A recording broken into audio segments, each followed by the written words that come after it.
Welcome to Travel Mole TV's coverage of the Caribbean Ball 2007 at the Dorchester, Park Lane, London. Joining us here at the Dorchester for our annual Caribbean Ball, an absolute sellout. So we're looking forward to a terrific evening. We have almost 400 members of the Caribbean tourism community here.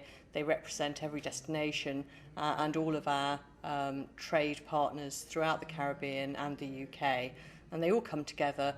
It's a bit like a great kind of family, a great community. We all network. It's one of the things that the Caribbean community is best at doing. And tonight is really the epitome of that. We have, of course, a terrific band flown all the way in from Antigua to entertain us. We plan to do a few of our tunes tonight as well, to give you guys a taste of what is to come. So it's going to be a good evening, and we're really happy and proud that we are here to support this CTO. We're going to make sure that everybody here has a good time.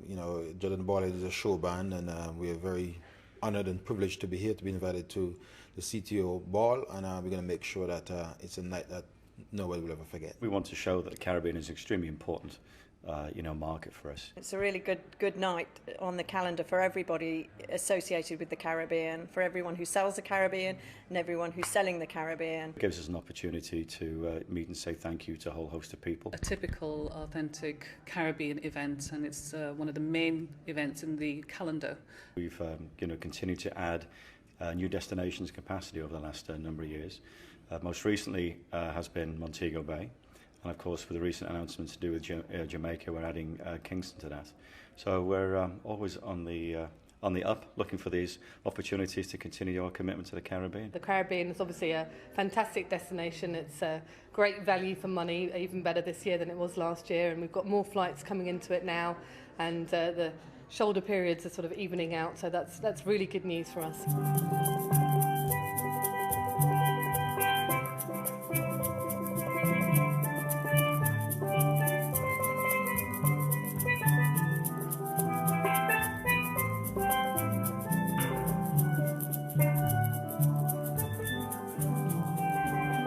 As we say in the tagline in Antigua and Barbuda, in the promotion, the beach is just the beginning. It's a move, having recognized that we have lovely beaches, and we quote 365. Trinidad is the bigger of the two islands. It has more of the ecotourism, whereas Tobago is the sun, sea and sand traditional tourism. I don't sell St. Lucia sun, sea and sand. I sell St. Lucia nature. I sell St. Lucia in a way where very few Caribbean countries except Jamaica looks like St. Lucia. The international traveller is going to go to Jamaica for originality and for diversity. It's a complete destination. There's so much to do there, and you do it under the glorious sunshine with the Caribbean Sea surrounding you. I mean, long haul has been a key part of our growth strategy anyway for the last couple of years, and what we've seen is fantastic demand for the Caribbean, especially Jamaica. The strategy is never to go mass market. We are a small destination, therefore we have to always remain middle and upscale market. There's a big eco park development in Tobago right now, so that we are mixing the two in Tobago, the eco-tourism and the traditional tourism. Caribbean Airlines is now part of the route with British Airways, so we've got 3 direct flights into Port of Spain, and then we've got another 4 direct flights via Barbados into Port of Spain. Admittedly, because we do realise there's a challenge at the moment with the airlift, discussions have taken place recently with American Airlines, which is one part of the One World Alliance with British Airways, and a service has been put in place which will start in September, which will connect with the BA service and the Virgin services as well via Barbados.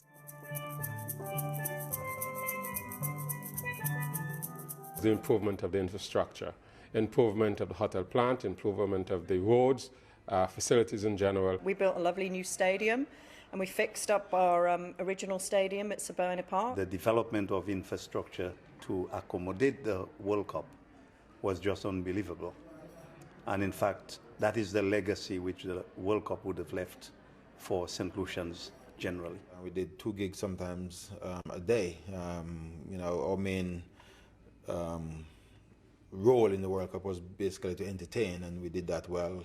The band was very well supported everywhere when people came out to listen to us and dance. And if it's one area that I know people had a good time was in that field.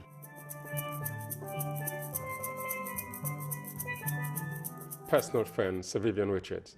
But I think, I said it as an Antiguan because I'm also very fond of Sir Garfield Sobers.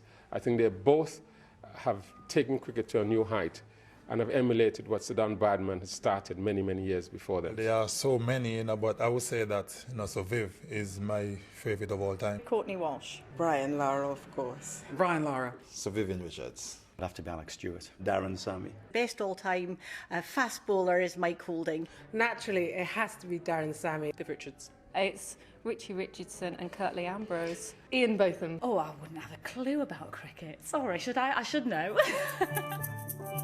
Caribbean month coming up in September. We've got some road shows. We've got our Caribbean conference for travel agents in September. So a lot of activity to close this year, and obviously a lot of planning for next year. Coming from the Caribbean, we try to give everybody, what they like. We are very strong on, of course, calypso and reggae. Is everybody feeling all right? Well, make some noise. Somebody scream! Whoa! It's a big man telling the ball in the house. Boy. Hey! All right, man.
Everything that you do.